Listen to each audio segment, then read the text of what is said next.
తిరుమలకి పవన్ కోర్టు పరిధిలో ఉన్న వ్యవహారంపై ఎక్కువగా మాట్లాడనని డిప్యూటీ సీఎం పవన్ కళ్యాణ్ స్పష్టం చేశారు. Tomorrow we're going to have a declaration day after.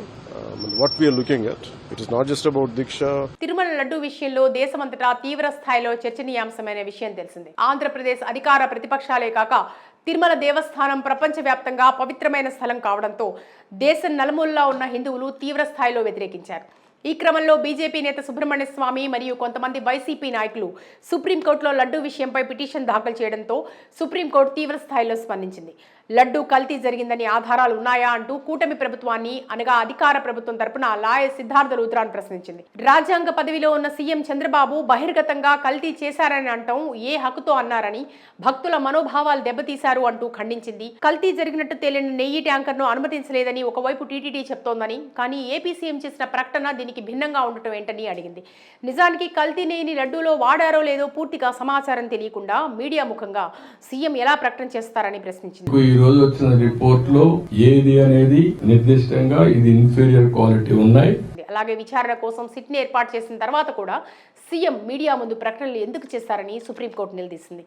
ఈ విధంగా అనేక ప్రశ్నలు సుప్రీంకోర్టు ధర్మాసనం కూటమి ప్రభుత్వంపై చేస్తూ ఇండైరెక్ట్ గా విమర్శించింది. తదుపరి విచారణను అక్టోబర్ 3కి వాయిదా వేసింది. ఈ నేపథ్యంలో రెండు తెలుగు రాష్ట్రాల ప్రజలంతా కూటమి ప్రభుత్వాన్ని ఎండగడుతున్నారు. ఈ అంశంపై డిప్యూటీ సీఎం పవన్ కళ్యాణ్ స్పందించారు.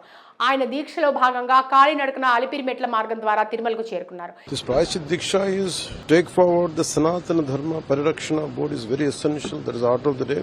ఈ సందర్భంగా మీడియా వారు పవన్ కళ్యాణ్ ని సుప్రీంకోర్టు చేసిన వ్యాఖ్యలపై ప్రశ్నలు సంధించారు. అయితే పవన్ కళ్యాణ్ మాట్లాడుతూ తిరుమల కల్తీ లడ్డు విషయంపై సీఎం చంద్రబాబు తన వద్ద ఉన్న సమాచారాన్ని మాత్రమే తెలిపారని, గత 5 ఏళ్లలో వైసీపీ ప్రభుత్వంలో అనేక తప్పిదాలు జరిగాయని, మా ఏపీ ప్రభుత్వం కూడా ఈ అన్ని విషయాలపై అన్ని కోణాల్లో విచారణ జరుపుతుందని అన్నారు. అలాగే తాను చేస్తున్న ప్రాయశ్చిత్త దీక్ష కేవలం లడ్డూ కోసం కాదని చెప్పుకొచ్చారు. లడ్డూ వివాదం కేవలం ట్రిగ్గర్ మాత్రమే అని, రాష్ట్రంలో కొన్నేళ్లుగా 219 ఆలయాలను ధ్వంసం చేశారని, రామతీర్థంలో రాముడి తల నరికారని గుర్తు చేశారు. This is not just about one Prasad issue, and around 219 temples were desecrated.